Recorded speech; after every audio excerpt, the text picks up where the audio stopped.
Regardez autour de vous. Dépression, burn-out, maladies chroniques, cancer en explosion. L'OMS nous dit qu'en 2030, la dépression sera la première cause d'incapacité dans le monde. Les troubles métaboliques touchent déjà un adulte sur trois. Les enfants développent énormément de diabète de type 2. La médecine conventionnelle, bien sûr, elle sauve des vies chaque jour. Les urgences, la chirurgie, les traitements aigus essentiels, etc. Mais pour les maladies, par exemple, chroniques, les troubles fonctionnels, le stress, l'épuisement, eh bien, on sait qu'on arrive aux limites du modèle symptomatique. Un médicament pour dormir, un autre pour digérer, un troisième pour l'anxiété, ça masque, ça soulage, mais ça résout pas forcément à chaque fois la cause. Et au milieu de ce vide thérapeutique, il y a vous, les praticiens de bien-être, les naturopathes, les coachs en santé naturelle, les accompagnants holistiques, etc., ceux qui accompagnent vers un mieux-être durable, vers un équilibre de vie retrouvé. Vous êtes ce complément indispensable des approches conventionnelles. Mais voilà le problème, la plupart d'entre vous sont invisibles, sous-payés, impacte 10 personnes par an au lieu de 100. Et nous, chez Ecopreneur, notre mission, c'est de régénérer la planète et les humains en lançant des millions d'entrepreneurs qui transforment l'économie. D'une économie qui maltraite les humains, qui épuise les écosystèmes, qui extrait sans limite, vers une économie qui crée de la santé, de l'élévation sociale, de la régénération environnementale. Et pour régénérer le monde, eh bien, on a besoin que les acteurs de la santé préventive et causale, vous, les thérapeutes, fonctionnent de manière optimale. Pas juste pour vous, pour l'impact systémique que vous devez avoir. Et aujourd'hui, je vais vous dire quelque chose que peu de personnes n'osent vraiment vous dire, ça va piquer fort, mais si vous m'écoutez jusqu'au bout, vous ne verrez plus jamais votre pratique de la même façon. Alors, dans cette partie 1, parlons de la croyance qui vous tue. Je coach des dizaines de thérapeutes chaque année et j'entends systématiquement les mêmes phrases. Un bon praticien, ça n'envoie pas de mail promotionnel. Moi, je préfère le bouche à oreille, c'est plus authentique. Et puis, je veux pas être vu comme un vendeur ou une vendeuse. Les bonnes clientes, les bons clients viendront naturellement si je suis compétent. Vous vous reconnaissez là-dedans? Eh bien, voici ce que vous croyez au fond. Vous avez passé des années à vous former, médecine chinoise, naturopathie, psychologie holistique, hypnose, EFT, etc. Toutes sortes de pratiques pertinentes. Vous avez investi du temps, de l'argent, de l'énergie. Vous savez des choses. Vous avez une expertise qui est rare peut-être. Et quelque part, consciemment ou non, vous vous êtes construit une espèce de hiérarchie mentale. En haut, il y a le noble, le pur, l'éthique, le thérapeute qui aide, le savoir technique profond, la relation de confiance qui est dans le cabinet, le bouche à oreille organique, l'invisibilité quelque part comme une espèce de preuve d'intégrité. Et puis en bas, on a le vulgaire, le manipulateur, le commercial, le vendeur qui pousse, le marketing agressif, les emails promotionnels, la visibilité sur les réseaux sociaux, parler d'argent publiquement. Et vous vous dites, moi je ne suis pas ça, je suis différent. Je suis au service de mes accompagnés. Mais maintenant, regardons les conséquences réelles de la croyance que vous avez. Pendant que vous attendez noblement dans votre cabinet que les bons clients, les bonnes clientes vous trouvent par magie, eh bien, il y a 500 personnes dans votre ville qui vivent le problème exact que vous savez résoudre. Je ne sais pas, par exemple, des femmes qui ne dorment plus depuis des mois, des gens qui ont mal au dos tous les jours, des parents épuisés qui savent plus comment gérer leur stress, des personnes qui tournent en rond dans leur anxiété. Ces 500 personnes, elles ne savent pas que vous existez. Elles essaient des solutions qui ne marchent pas toujours. Elles prennent parfois des médicaments qui ne font que masquer leurs symptômes. Elles s'épuisent un peu plus chaque semaine. Et certaines abandonnent et se disent « finalement c'est comme ça que je dois vivre ». Pourquoi? Eh bien, pas parce qu'elles ne cherchent pas d'aide. Pas parce que votre accompagnement n'est pas pertinent. Mais parce que vous avez refusé de leur dire clairement que vous existez et ce que vous faites. Vous avez choisi votre confort identitaire. Je veux pas être vu comme un vendeur, plutôt que leur bien-être à eux. Alors, on va reformuler ça de manière un petit peu plus piquante encore, si vous voulez, mais ce qu'il faut comprendre, c'est que votre peur du jugement passe avant la souffrance de ces personnes. C'est dur à entendre, hein, mais c'est vrai. Et tant que Big Pharma d'un côté ou tout un tas de charlatans de l'autre seront visibles, et vous invisibles, eh ben c'est eux qui vont gagner, parce qu'ils sont meilleurs que vous, parce qu'ils osent se montrer. Maintenant, dans cette partie numéro 2, on va parler des mythes, des grands mythes que j'entends toute l'année à ce sujet. Mythe numéro 1, le bouche à oreille suffit si je suis bon. Bah non, désolé. Le bouche à oreille, c'est lent, c'est incontrôlable et c'est insuffisant. On fait le calcul si vous voulez. Vous avez 10 clients satisfaits cette année. Chacun va vous recommander une personne, peut-être dans le meilleur des cas. Ça fait 10 nouveaux clients par an.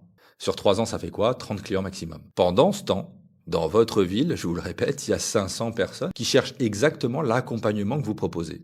Et vous en touchez 6%. Qu'est-ce qu'on fait avec les 94% restants? Ils ne sauront jamais que vous existez. Le bouche à oreille n'est pas une stratégie, c'est de l'espérance, c'est de la pensée magique. C'est attendre passivement que d'autres fassent le job de vous rendre visible. Et ce qui est encore plus pervers là-dedans, c'est qu'en comptant uniquement sur le bouche à oreille, vous transférez votre responsabilité qui est de vous faire connaître sur le dos de vos clients, parce que ça vous rend inconfortable. Débrouillez-vous pour me trouver des clients, je ne vais pas le faire moi-même. C'est ça le message que vous leur envoyez. Alors le bouche à oreille, c'est excellent, bien entendu, mais c'est un complément et c'est pas une stratégie. C'est le résultat d'un bon travail, bien sûr, mais c'est pas le moteur du développement de votre activité. Les praticiens qui réussissent font les deux. Ils font un excellent travail et ils ont un bouche à oreille naturel, bien sûr, mais ils communiquent aussi activement et ils ont une visibilité qui est contrôlée. Et le résultat, eh bien, il peut être de 4, 5 fois plus supérieur que les 8-10 clients générés chaque mois ou chaque année. La vraie question, c'est pas est-ce que le bouche à oreille marche, c'est est-ce que vous êtes prêt à attendre 10 ans pour remplir votre agenda, c'est ça. Parce que c'est ça le temps que ça prend en comptant uniquement sur le bouche à oreille. Et puis bien sûr, c'est 10 ans pendant lesquels vous galérez financièrement et tout ce qui va en conséquence de cela, plus les personnes qui ne trouvent pas votre aide et 10 ans pendant lesquels vous vous épuisez à compléter avec des jobs alimentaires, etc., etc. Mythe numéro 2, si je me niche, je vais exclure des gens que je pourrais aider. Ah, celle-là, je l'entends tout le temps, tout le temps, tout le temps. Mais Benjamin, ma mission, c'est d'aider tout le monde. Je vois pas pourquoi je refuserais d'accompagner X ou Y et je me focuserais simplement sur une audience précise et ciblée qui vit un problème qui lui aussi précis. Alors, je vous raconte ce qui se passe vraiment quand vous restez généraliste. Scénario A, on va prendre le praticien généraliste. Profil LinkedIn, naturopathe, j'accompagne vers le bien-être naturel. Sur le site web, je vous aide à retrouver votre équilibre de vie. Et sur un post Facebook, la naturopathie peut vous aider dans de nombreux domaines, etc. Mais qui se sent concerné? Qui se reconnaît là-dedans? Parce que bien-être naturel, ça veut tout dire, ça veut rien dire. La femme de 45 ans qui dort 4 heures par nuit depuis 6 mois, elle ne se reconnaît pas là-dedans. L'entrepreneur de 35 ans qui a des troubles digestifs depuis qu'il a lancé sa boîte ne se reconnaît pas là-dedans. La jeune maman qui est épuisée, qui cherche à retrouver son énergie, ne se reconnaît pas dans cela. Il scrolle, il passe, vous êtes invisible. Scénario B, on a le praticien qui est niché, lui, par contre. Même personne, même compétence, mais cette personne-là a choisi une niche. Profil LinkedIn, par exemple, j'accompagne les femmes de 40-55 ans qui veulent retrouver un sommeil naturel, réparateur, sans somnifère. Sur le site web, on va voir, vous vous réveillez fatigué malgré 8 heures au lit, vous ruminez des heures avant de vous endormir, je vous aide à retrouver un sommeil profond et naturel. Et sur des posts Facebook, on va avoir pourquoi les femmes de 45 ans dorment-elles moins bien, et ce que vous pouvez faire sans médicaments pour aller vers du mieux. Là, le résultat, c'est quoi? La femme qui dort 4 heures par nuit, elle s'arrête net. C'est moi. Elle parle de moi. Elle comprend ce que je vis. Elle clique, elle lit, elle prend rendez-vous. Mais attendez, les autres. Ah bah oui, vous allez me dire, ouais, mais les autres. Et ben voilà ce qui est assez quand même troublant, c'est que l'entrepreneur au trouble digestif va peut-être lui aussi la contacter, cette personne. Pourquoi? Parce qu'il se dit, si elle est capable de résoudre un problème aussi spécifique et complexe que les troubles du sommeil chez les femmes ménopausées, elle doit être compétente. Et ça se trouve, elle peut m'aider aussi. La spécialisation, ça crée la crédibilité. La crédibilité, ça attire au-delà même de votre niche parfois. Vous savez, les chiffres ne mentent pas. J'ai analysé les résultats des dizaines et des dizaines de praticiens que j'ai accompagnés ces 10 dernières années. Et à chaque fois, ça ne loupe pas. Ceux qui se nichent réussissent. Ceux qui résistent à se nicher et restent dans les croyances de base que nous évoquons dans cette vidéo, à part quelques exceptions peut-être, mais ne travaillent pas. Il vous faut un positionnement. Ouais, mais Benjamin, j'ai peur de rater des opportunités, etc. Je comprends cette peur, vraiment. Mais regardons la réalité en face. En étant généraliste, vous êtes invisible pour tout le monde. Vous attirez des clients qui sont peu qualifiés, qui essayent. Vous êtes en compétition avec 50 autres généralistes dans votre ville. Et vous devez justifier en plus vos tarifs à chaque fois. En étant niché, vous êtes visible pour votre cible. Vous attirez des clients motivés qui vous ont cherché. Vous êtes seul ou quasiment seul sur votre positionnement. Et vos clients comprennent votre valeur et la payent sans négocier. Alors oui, en vous nichant, vous excluez des gens, peut-être comme un chirurgien cardiaque exclut les opérations du genou, comme un avocat fiscaliste, exclut les divorces. Mais cette exclusion n'est pas une limitation, c'est votre positionnement de force, justement. Et ça fonctionne parce que les gens cherchent des spécialistes, pas des généralistes forcément, parce qu'ils veulent quelqu'un qui comprend leurs problèmes spécifiques, quelqu'un qui a déjà accompagné 50 personnes exactement comme eux, et pas quelqu'un qui fait un peu de tout, ce que j'appelle l'entrepreneuriat foire-fouille. Et puis sachez qu'il y a une chose qui est très importante, en commençant par une niche, vous allez faire fonctionner financièrement aussi votre activité, puis vous lancer correctement. Ça ne vous empêche pas, sur les 10-15 ans qui vont venir, de lancer d'autres offres, pour d'autres personnes dans d'autres typologies de problèmes. Et là, vous allez commencer à aider tout le monde au bout d'un moment, ce que vous ne ferez pas si votre entreprise ne se pérennise pas. Donc votre niche, c'est pas une prison, c'est une porte d'entrée, c'est à voir comme ça. Vous commencez par une niche pour devenir visible, pour créer de la crédibilité, pour générer du revenu, pour construire des témoignages puissants. Et puis ensuite, quand vous avez une base solide, eh bien vous pouvez élargir, vous pouvez ajouter d'autres niches, vous pouvez diversifier. Alors, avançons un petit peu dans le mythe numéro 3. La réglementation m'empêche de communiquer sur ma pratique. Oui, je l'entends très souvent, ça. Beaucoup de thérapeutes ont peur de communiquer parce qu'ils ont entendu parler des zones grises légales et ils ont raison d'être prudents sur ce sujet-là. Mais justement, par rapport au point de vue précédent, se nicher correctement, c'est aussi votre meilleure protection juridique. Je vous explique ça en quelques minutes. La ligne rouge que vous ne devez jamais franchir, c'est quoi? En France, vous n'êtes pas médecin, donc vous ne pouvez pas établir de diagnostics médicaux. Vous ne pouvez pas traiter des maladies, vous ne pouvez pas promettre de guérir quoi que ce soit, vous ne pouvez pas conseiller d'arrêter un traitement médical, c'est un exercice illégal de la médecine, et c'est 2 ans de prison, 30 000 euros d'amende, etc., etc. Mais en fait, il y a une bonne nouvelle là-dedans. Vous n'avez pas besoin de faire tout ça pour avoir un business d'accompagnement florissant. Le secret, c'est que votre vocabulaire va révéler votre positionnement. Par exemple, des exemples de mauvais positionnement avec un risque juridique. Je soigne les troubles du sommeil. Je traite vos migraines. Je diagnostique les déséquilibres énergétiques. Mes patients retrouvent la santé. Mais en fait, être conforme et avoir un bon positionnement nous rend plus efficaces et juridiquement OK. Par exemple, j'accompagne les personnes qui veulent retrouver un sommeil naturel réparateur. Ça marche. J'aide à réduire l'inconfort lié aux maux de tête récurrents en complément d'un suivi médical. J'évalue votre vitalité selon les principes de la naturopathie. Mes clients retrouvent leur bien-être et leur énergie. Bon, ça reste un peu bateau pour la dernière, on pourrait trouver mieux. Mais bon, est-ce que vous voyez la différence? Le premier se positionne contre la médecine, donc il y a un risque juridique, un positionnement perdant. Le second se positionne en complément de la médecine, et là, on est sur une bonne protection juridique et un positionnement gagnant. Et c'est exactement là que ce nicher prend tout son sens. Quand vous dites « j'aide des gens à aller mieux », vous êtes dans le flou commercial et dans le flou juridique. Quand vous dites « j'accompagne des femmes de 35-50 ans qui veulent retrouver un sommeil réparateur naturellement en complément de leur suivi médical », vous pouvez le mettre entre parenthèses en plus petit, etc. Vous êtes juridiquement protégé, vous n'établissez pas de diagnostic, vous ne traitez pas une maladie, vous vous accompagnez vers un objectif de bien-être et commercialement parlant, vous êtes clair. Votre cliente idéale se reconnaît immédiatement et puis vous êtes éthiquement aligné puisque vous ne vous substituez pas à un médecin, vous complétez. Donc les 3 règles d'or pour communiquer en sécurité, ça va être en règle numéro 1, de ne pas parler de maladie. De ne pas dire que vous soignez, vous traitez, vous guérissez. On utilise une autre sémantique. Dire que vous accompagnez vers un mieux-être, que vous soulagez l'inconfort, que vous aidez à retrouver X ou Y. Règle numéro 2, parler à des clients, pas à des patients. Ah oui, ça s'applique un petit peu aussi. Le mot patient, c'est médical, c'est réservé aux médecins. Vous avez des clients, vous avez des consultants, et c'est très bien comme ça. Règle numéro 3, vous vous positionnez en complément, jamais en remplacement. Et donc, vous ajoutez quelque part sur vos pages de vente, sur la proposition de vos services, en complément d'un suivi médical adapté, sans remplacer un avis médical, dans une démarche de prévention et de bien-être, etc., etc. Ça, c'est mentionné sur vos leviers de communication. Et en vous conformant à la loi, vous créez automatiquement un positionnement plus puissant. Pourquoi? Parce que vous vous installez sur votre terrain. Votre terrain, c'est l'accompagnement vers X ou Y, la prévention, l'optimisation, etc. Et un dernier point crucial, si vous accompagnez quelqu'un qui a une pathologie diagnostiquée, diabète, hypertension, dépression clinique, etc., vous devez recommander un suivi médical en parallèle. Ça, c'est pas de la faiblesse, c'est de la responsabilité. Et d'ailleurs, vos clients vous respecteront plus pour ça et pas moins. Ils verront que vous n'êtes pas dans l'ego ou la posture, que vous êtes dans leur intérêt réel. Donc, communiquer finalement en conformité avec la loi, c'est pas une contrainte, ce qui limite votre impact, c'est une espèce de cadre qui va clarifier votre positionnement, qui va vous aider, qui va amplifier votre crédibilité aussi. Et donc, les praticiens qui ont peur de la loi, restent dans le flou et c'est normal. Et ceux qui comprennent cela utilisent ce cadre pour se différencier et pour se protéger éventuellement. Mythe numéro 4.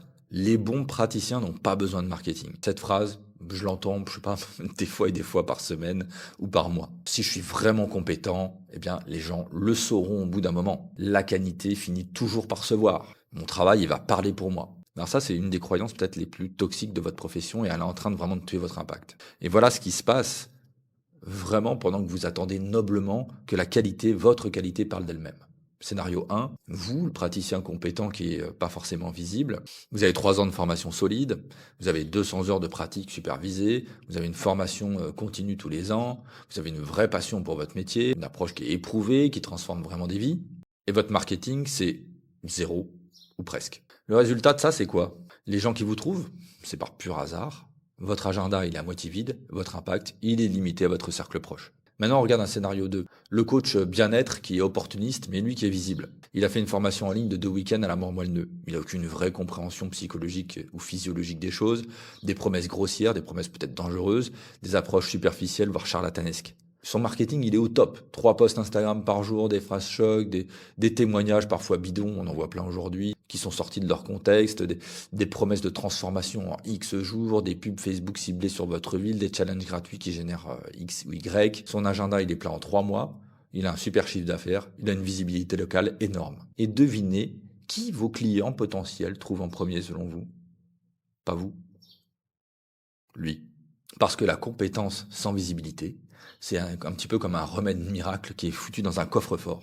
Ça peut aider des centaines de vies, mais si personne ne sait que ça existe, ça sauve personne. Si ça suffit pas, je vous prends un petit exemple. On a une femme, par exemple, de 42 ans, qui cherche aide naturelle pour le sommeil sur telle ville. Elle va trouver en page 1 le coach Instagram, là, avec ses 5000 abonnés, ses promesses de retrouver le sommeil en 7 jours, etc. En page 2, des publicités pour des compléments alimentaires qui sont pas forcément OK. Et puis en page 3, vous, peut-être, si elle persévère. Elle clique sur quoi? Elle clique sur la page 1, bien sûr. Pas parce que c'est la meilleure solution, parce que c'est la seule qu'elle voit. Mais voilà ce qui fait vraiment mal, c'est que 6 mois plus tard, cette femme, elle a dépensé 800 € dans des programmes bidons, elle a toujours pas résolu son problème. Elle est déçue, elle est méfiante. Elle pense que les approches naturelles, ça marche pas forcément. Alors qu'elle habitait peut-être à 10 minutes de chez vous. Alors que vous auriez pu l'accompagner efficacement. Alors que vous aviez exactement ce qu'il lui fallait. Mais elle savait pas que vous existiez. Pendant ce temps, vous vous dites quoi? Moi, je suis intègre. Je ne fais pas de marketing agressif comme ces charlatans. Les bonnes personnes me trouveront. Je préfère la qualité à la quantité. Et vous avez l'impression d'être moralement supérieur. Mais la réalité, c'est que cette femme, elle a été arnaquée et vous auriez pu la protéger. Elle pense maintenant que rien ne marche et vous auriez pu la convaincre du contraire. Un charlatan a gagné 800 balles et vous auriez pu vivre dignement de votre métier. Le charlatan va utiliser cet argent pour faire encore plus de pubs merdiques et le cycle continue. Votre pureté, là, n'a protégé personne. Elle a juste abandonné le terrain au pire.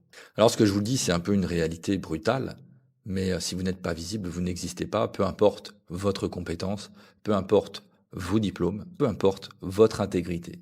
Et dans l'esprit de vos clients potentiels, ce qui n'est pas visible n'existe pas. Et comme vous le comprenez, ce qui est tragique là-dedans, c'est que plus vous êtes compétent et éthique, plus vous devez communiquer. C'est un devoir que vous avez. Pourquoi? Parce que chaque personne qui tombe entre les mains d'un nul au lieu des vôtres, va être déçue et potentiellement arnaquée, va perdre confiance dans les approches naturelles et va raconter autour d'elle que ça ne marche pas, ce qui va renforcer le scepticisme général envers votre profession. Donc votre silence ne vous protège pas, il sabote tout votre cadre de valeur en fait. Mais Benjamin, moi je veux pas devenir comme eux. Mais oui, vous avez raison. Vous ne devez pas devenir comme eux, clairement. Mais il y a vraiment un monde entre ne rien faire par principe et communiquer avec éthique, avec clarté. Et à quoi ça ressemble? Eh bien, ça ressemble à expliquer clairement ce que vous faites et comment vous travaillez, à montrer vos résultats réels, avec l'accord de vos clients bien sûr, à être transparent sur vos limites et rediriger vers un médecin quand c'est nécessaire, à éduquer votre audience avec du contenu de valeur qui est gratuit, à construire une réputation sur la confiance, pas sur des promesses bidons bien entendu. C'est du marketing éthique. Et c'est exactement ce dont votre profession a besoin pour reprendre du terrain. Donc votre question, c'est pas est-ce que vous devez faire du marketing, c'est est-ce que je laisse des charlatans, Big Pharma ou autres définir ma profession ou est-ce que je prends ma place? Parce que pendant que vous vous cachez derrière votre intégrité, eux construisent l'image publique de votre métier. Et c'est pas forcément une belle image. Donc votre silence ne protège pas votre intégrité, il trahit votre mission. Si vous êtes vraiment là pour aider, pour transformer des vies et pour offrir une alternative crédible, alors votre devoir, c'est d'être trouvable. Pas plus visible que nécessaire, mais au moins aussi visible que ceux qui font n'importe quoi. Parce que chaque personne qui vous trouve, au lieu de trouver autre chose, c'est une vie potentiellement transformée. C'est un témoignage positif pour votre profession, votre pratique. C'est un client qui recommandera des personnes comme vous et pas comme eux. Donc c'est un vote de confiance pour des approches que vous défendez.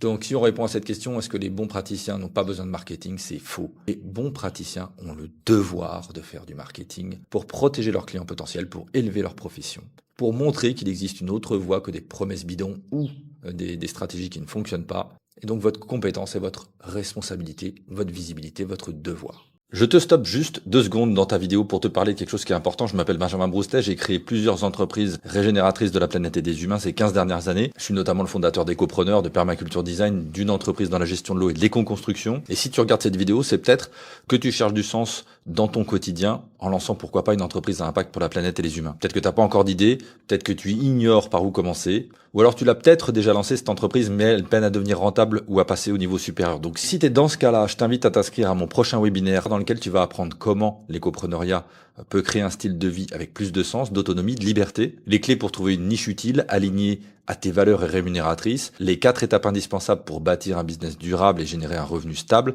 Tu cliques juste en dessous dans la description pour t'inscrire. Allez, je te laisse continuer la vidéo. À plus tard. En mythe numéro 5, j'ai pas besoin de soigner mon image. Les gens me prendront comme je suis. Cette phrase aussi, je l'entends tout le temps. Benjamin, je vais pas me déguiser, je vais pas jouer un rôle non plus. Les gens doivent m'accepter comme je suis. Si je dois commencer à faire semblant pour attirer des clients, ce sont pas les bons clients pour moi. Voilà. Et je comprends cette pensée vraiment.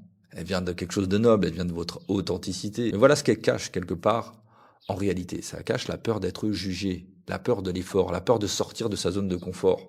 Déguiser un peu en authenticité. Parlons-nous franchement. Personne ne vous demande d'être faux. On vous demande d'être professionnel. Et être professionnel, ça ne veut pas dire être corporate ou être formaté. Ça veut dire respecter votre client dès la première impression. Je vous raconte ce qui se passe vraiment en ligne. Parce qu'aujourd'hui, beaucoup de la communication se passe en ligne. Quelqu'un cherche un naturopathe pour des troubles du sommeil à Lyon sur Google. Il arrive sur votre profil LinkedIn ou sur votre site. Il va vous accorder 5 secondes, pas plus. Il y a 5 secondes pour décider si vous êtes crédible. 5 secondes pour sentir s'il peut vous faire confiance et pour savoir si vous êtes la bonne personne. Ça va se jouer là-dedans. C'est presque animal, c'est presque instinctif si vous voulez. Peu importe les personnes, tout le monde fonctionne comme ça. Et pendant ces 5 secondes, voilà ce qu'il voit. Scénario A, on me prend comme je suis. On a une photo de profil avec un espèce de selfie flou pris dans votre salon avec votre chat en arrière-plan, un vieux mur dégueulasse, etc. Le titre LinkedIn, c'est naturopathe passionné, j'accompagne vers le bien-être holistique, contactez-moi pour en savoir plus. Le site web, c'est un template gratuit de 2012 Wix, des photos pixelisées, pas de structure, pas de témoignage, des trucs qui datent des années 80, sapin de Noël, ça clignote de partout, etc. Mais le résultat de ça, c'est quoi? Votre visiteur, il va partir en courant. Pas parce que vous n'êtes pas compétent, pas parce que vous ne pouvez pas l'aider, mais parce que vous ne lui avez pas montré que vous pouviez l'aider. Scénario B, je respecte mon client. Photo de profil, professionnel, lumière naturelle, regard franc, sourire authentique. Titre LinkedIn, j'accompagne les femmes actives de 40-55 ans vers un sommeil naturel réparateur, naturopathe certifié X ou Y. Description, vous vous réveillez fatigué malgré 8 heures au lit. Je vous aide à retrouver un sommeil profond grâce à une approche naturelle sur 12 semaines et j'ai accompagné plus de 200 femmes. Le site web, il est clair, structure logique, photo cohérente, professionnelle, témoignage avec photo, prénom, etc. Section comment je travaille qui explique votre process. Résultat, votre visiteur, il lit, il explore, il se reconnaît, il prend contact. C'est quoi la différence entre les deux? C'est pas l'authenticité. Les deux personnes peuvent être authentiques. La différence, c'est le respect. Dans le scénario A, vous vous dites « Eh oh, je suis comme je suis, je m'habille comme je veux, je prends mes photos comme je veux. Démerdez-vous pour comprendre si je peux vous aider. » Dans le scénario B, vous vous dites « Je sais que vous avez un problème urgent, laissez-moi vous montrer clairement comment je peux vous aider. Je m'exprime clairement, je donne une belle image de moi. » Et ça n'a rien à voir avec être fou. Pensez à votre propre comportement, à vous de consommateur. Quand vous cherchez un plombier d'urgence, vous appelez celui qui a un site web clair avec ses tarifs, ses horaires, et qui a des jolies photos de lui souriant avec ses clients, des avis, etc. Avec un numéro où il y a quelqu'un qui répond au téléphone, ou celui qui a une page Facebook qui n'est pas mis à jour depuis 2010, qui a aucun avis, qui met appelé pour tarif sans plus de précision. Vous choisissez le premier. Pas parce qu'il est meilleur plombier, mais parce qu'il vous rassure. C'est exactement pareil pour vous. Vos clients potentiels ont un problème, ils sont vulnérables, ils ont besoin de se sentir en confiance. Et cette confiance, ça commence par des signaux de professionnalisme. Et donc soigner son image, ça veut dire des photos professionnelles avec un cadre juste. Alors c'est pas un shooting à 2000 ou 3000 balles, c'est juste des belles photos lumineuses où on vous voit clairement, où vous êtes mis en valeur, tant vous-même que le cadre dans lequel vous êtes. C'est un message clair de ce que vous faites, pas du bien-être holistique, ça rejoint ce qu'on a dit précédemment, mais j'accompagne qui, vers quoi, avec, comment. Une présentation qui est structurée, qui vous aide, pourquoi vous faites ça, comment vous travaillez, qui vous avez déjà aidé, des preuves sociales, des témoignages, des avis, avec accord des clients évidemment. Une cohérence visuelle, vos couleurs, votre style, votre ton, pas besoin d'être designer, juste cohérent. Et ça, c'est un piège dans lequel tombent 90% des praticiens. Ils confondent être authentique avec ne rien travailler. Ils confondent être soi-même avec ne faire aucun effort. Comme si faire un effort pour être clair ou avoir une belle image, c'était trahir sa nature. C'est absurde. Quand vous recevez un client en consultation, vous ne le recevez pas en pyjama. Non, vous avez rangé votre espace, vous êtes présentable, vous êtes dans une posture d'accueil. Et ça, c'est pas être faux, c'est être respectueux, tout simplement. Eh bien, pour votre présence en ligne, c'est exactement pareil. C'est votre salle d'attente virtuelle, en quelque sorte. Et posez-vous la question de si elle donne vraiment envie d'entrer, si elle rassure, si elle montre que vous prenez votre métier au sérieux, etc. Ou alors, est-ce qu'elle dit plutôt de l'autre côté, ouais, tu sais quoi, j'ai pas envie de faire d'efforts, démerdez-vous. Donc la question, en fait, c'est pas est-ce que je veux soigner mon image, c'est est-ce que je respecte assez mes futurs clients pour leur faciliter la décision. Parce que quelqu'un qui cherche de l'aide pour son sommeil, pour sa digestion, pour son énergie, il est déjà dans l'inconfort, il est peut-être déjà même dans la souffrance. Et il a besoin de clarté, il a besoin de réassurance, il a besoin de professionnalisme. Pas de deviner si vous êtes compétent à travers une photo floue et une description vague. On va passer au mythe suivant, le marketing est égal à la manipulation. Là encore, je vais vous raconter 2 histoires. L'histoire numéro 1, c'est Claire, qui est une praticienne pure. Claire, elle est naturopathe depuis 7 ans, elle a une formation solide, elle a une approche holistique, elle a une vraie passion pour son métier. Sa philosophie, c'est « si je suis compétente, les clients viendront naturellement me voir ». Son marketing, c'est bon, pas de site web trop commercial, pas de réseaux sociaux parce que je suis pas une influenceuse, pas d'email parce que je déteste les spams, juste une page Google basique avec son numéro. Résultat, 8 clients par mois, les revenus environ 1200 € par mois. Bon, elle doit clairement avoir un job à côté pour compléter, et donc son impact sur 16 ans, c'est 96 personnes grosso modo accompagnées, et puis c'est de l'épuisement, de la frustration, elle se demande si elle va pas arrêter. La deuxième personne, c'est Léa, qui est la praticienne visible. Léa, elle est naturopathe depuis 5 ans, elle a une formation identique à Claire. En termes de compétences, c'est complètement comparable. Sa philosophie, c'est si je veux vraiment aider, je vais devoir me faire connaître. Et son marketing, c'est un site web clair avec son approche, ses tarifs. Elle est nichée. Elle a un parcours client qui est complètement clair, où elle sait où elle va être visible, comment acquérir des prospects, comment les convertir éventuellement en clients s'ils sont qualifiés pour ce qu'elle résout, et comment fidéliser ces personnes. Résultat, 28 clients par mois, revenu environ 5 000 €. Elle vit confortablement de son activité et elle a un impact de 350 personnes par an. Son sentiment, c'est qu'elle est épanouie, c'est qu'elle est en croissance et qu'elle est fidèle à sa mission. Maintenant, la question qui dérange là-dedans, c'est laquelle des deux est la plus éthique? Est-ce que c'est Claire, qui va rester pure, mais dans son coin et qui accompagne 96 personnes par an? Ou est-ce que c'est Léa, qui fait du marketing, qui est commercial et qui accompagne 350 personnes par an? Qui sert vraiment sa mission? Est-ce que c'est Claire qui garde son intégrité, encore une fois, mais qui laisse 240 personnes sans solution? Ou c'est Léa qui ose être visible et qui transforme 240 vies supplémentaires? La vérité de tout ça, c'est que l'éthique sans impact, c'est de la masturbation intellectuelle. C'est se sentir bien dans sa posture pendant que les gens continuent à chercher de l'aide. Alors le marketing, c'est pas mentir sur vos résultats, c'est pas manipuler les gens pour qu'ils achètent, c'est pas pousser à la consommation, c'est pas faire des promesses que vous ne pouvez pas tenir. Le marketing, c'est rendre visible ce que vous faites vraiment, c'est expliquer clairement comment vous aider, c'est faciliter la prise de décision pour ceux qui vous cherchent, c'est créer un pont entre votre solution accompagnement et leurs besoins. Et le marketing n'est pas une pollution de votre service, c'est l'extension de votre service. Pensez-y un petit peu comme ça, vous passez 3 ans à vous former, vous investissez 15 000 € dans vos certifications, vous développez une approche qui transforme des vies. Et puis ensuite, vous attendez que les gens devinent ce que vous existez. Vous êtes là, vous êtes compétent, mais personne ne peut vous trouver. C'est pas de l'humilité, c'est du gâchis en fait. Faire une newsletter mensuelle, éduquer, donner de la valeur, créer de la confiance, créer des conférences, qu'elles soient présentielles ou en ligne, des ateliers gratuits, etc.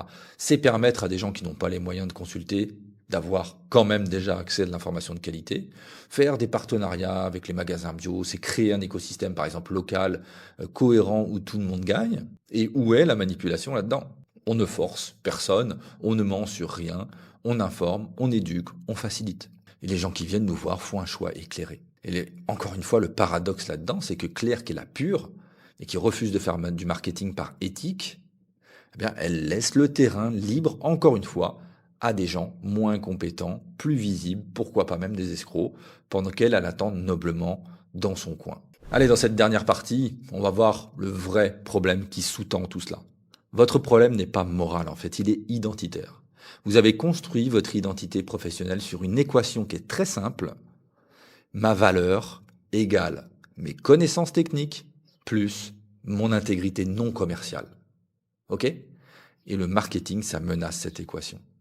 Parce qu'il demande quoi ? Il demande de simplifier, alors que vous avez valorisé une complexité pendant des années. C'est vrai que quand on s'exprime avec des mots techniques, etc., ça nous donne de l'autorité, ça donne une sensation d'expertise, etc. Ouais, mais non.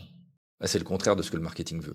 Donc, il va falloir laisser cet ego de côté. Ça va vous demander aussi d'être visible, alors que l'invisibilité, presque, c'était la preuve de votre pureté. Ça va vous demander peut-être de parler d'argent alors que vous avez sacralisé un espèce de service désintéressé. Ça va donc vous demander d'inverser la dynamique, c'est-à-dire d'aller chercher les gens plutôt qu'ils viennent à vous. Faire du marketing, c'est renoncer au statut de l'expert qu'on vient consulter pour devenir l'entrepreneur qui résout des problèmes. Et ça fait peur. Vous avez peur de perdre votre légitimité. Si vous simplifiez votre message, si vous n'êtes plus l'expert, etc. Vous avez peur de perdre votre différenciation. Ouais, tous les thérapeutes font du marketing maintenant. Vous avez peur de perdre votre confort. Tant que je communique pas, je risque pas le rejet. Mais votre expertise n'a de valeur que si elle transforme des vies. Et elle ne peut pas transformer des vies si personne ne sait qu'elle existe. Donc vous n'êtes pas en train de vous réduire à devenir un vendeur, vous êtes en train de vous élever au rang d'entrepreneur qui sert à une certaine échelle. Parce que le monde a besoin de vous à une certaine échelle. Les besoins sont massifs aujourd'hui et urgents. Pas de 10 personnes aidées par an, mais de 100, de 1000, etc. Et c'est comme ça qu'on inverse aussi la domination de systèmes qui maltraitent les humains ou les écosystèmes. C'est comme ça qu'on régénère la santé collective. Pas en restant pur et en restant invisible, en étant visible, en étant clair, en étant efficace. Alors pour conclure, je vais vous poser une question qui est inconfortable. Est-ce que votre intégrité aujourd'hui sert vos clients ou sert votre ego ? Parce que franchement, refuser de communiquer clairement va faire que vos clients potentiels continuent de souffrir. Refuser de demander des recommandations va faire que vous forcez vos clients satisfaits à garder votre secret. Refuser d'être visible en ligne fait que vous abandonnez le terrain à des charlatans ou à des entreprises moins compétentes ou moins éthiques. Refuser de parler d'argent fait que vous attirez des clients qui ne valorisent pas votre travail. Alors je repose la question, qui sert vraiment votre pureté ? Pas vos clients. La réponse, c'est que votre pureté sert votre confort, votre besoin de ne pas être jugé, votre peur de l'échec public. Et ça, je comprends. Vraiment, c'est humain. Mais vous n'êtes pas là pour être confortable. Vous êtes là pour transformer des vies. Et je vais vous dire quelque chose que les vendeurs de rêves ne vous diront pas. Je vous promets pas 50 rendez-vous dans votre agenda en 3 semaines. Là, je suis pas en train de vous vendre une technique miracle ou un système clé en main. La manière dont je travaille et dont on travaille chez nous, chez Ecopreneur, n'a rien à voir avec ça. On construit un business aligné avec votre mission. Pas de résultats rapides, parce que ça n'existe pas. On vous accompagne dans une transformation profonde, une transformation durable, parce que le vrai problème n'est pas technique. Le vrai problème est identitaire. Vous devez passer de praticien qui attend des clients à entrepreneur qui résout des problèmes à l'échelle. 50% praticien, 50% entrepreneur. Et tant que vous n'embrasserez pas les deux parties à part entière, vous galérerez. Et vous pouvez vous préparer tout de suite à retrouver un emploi dans le monde que vous détestez. C'est un changement de posture, de regard sur vous-même, de relation au monde que vous devez commencer. Vous avez donc 2 chemins devant vous aujourd'hui. Restez pur, mais restez invisible et puis aidez 10 personnes par an. Vous garderez votre petit confort identitaire. Mais il y a 500 personnes qui continueront de souffrir dans votre ville et des entreprises qui sont pas éthiques qui continueront de gagner. Et vous finirez peut-être par reprendre un job alimentaire. Et je peux vous dire que dans 5 ans, vous vous direz « Ah, si j'avais su ». Et le chemin B, c'est accepter d'être visible, d'être clair, d'aider de nombreuses personnes par an. Vous perdrez peut-être l'illusion de pureté, mais vous transformerez beaucoup plus de vies. Vous vivrez de votre passion. Et vous deviendrez un acteur de la régénération à grande échelle. Et vous contribuerez à inverser la domination des systèmes qui dégénèrent les humains et la planète. Quel chemin vous choisissez ? Parce que le marketing, au fond, c'est juste ça. Avoir le courage de dire à voix haute que vous pouvez aider. Le reste, les emails, les posts, les témoignages, etc. Tout ça, c'est des outils. Le vrai travail, c'est de décider si votre besoin d'être confortable, il est plus important que le besoin de vos clients d'être aidés. Vous avez la réponse. Vous l'avez toujours eu, en fait. Alors, si cette vidéo a créé quelque chose chez vous, j'espère que c'est le cas, j'ai créé quelque chose pour vous. C'est une fiche exercice qui va vous aider à poser les premiers jalons du travail en ce sens. Pas de blabla, pas de théorie. C'est un plan d'action concret qui va couvrir un espèce d'auto-diagnostic de vos croyances limitantes, qui va poser les bases de l'identification de votre niche et le problème spécifique que vous pouvez régler, et qui va vous donner vos premières actions marketing sur les 30 prochains jours. Cette fiche, elle fait partie de notre bibliothèque de ressources avec plusieurs autres fiches exercices et plusieurs autres outils sur d'autres aspects de votre business. Le lien est dans la description. Vous n'avez plus qu'à cliquer dessus. Et puis, si vous avez décidé de changer d'identité et de posture, eh bien, on peut en parler. Parce que chez Ecopreneur, on n'accompagne pas des gens qui cherchent des techniques. On accompagne des praticiens qui sont prêts à devenir des entrepreneurs régénérateurs. Des gens qui comprennent que leur impact individuel doit devenir systémique. Et si c'est vous, écoutez, bienvenue. Si vous avez trouvé cette vidéo utile, même si elle picote un peu, partagez-la à un collègue qui peut être praticien et qui a besoin de l'entendre selon vous. Parce que plus vous serez nombreux à sortir de l'invisibilité, plus on va inverser les tendances de ce système. Je vous dis à bientôt pour une prochaine vidéo. Ciao.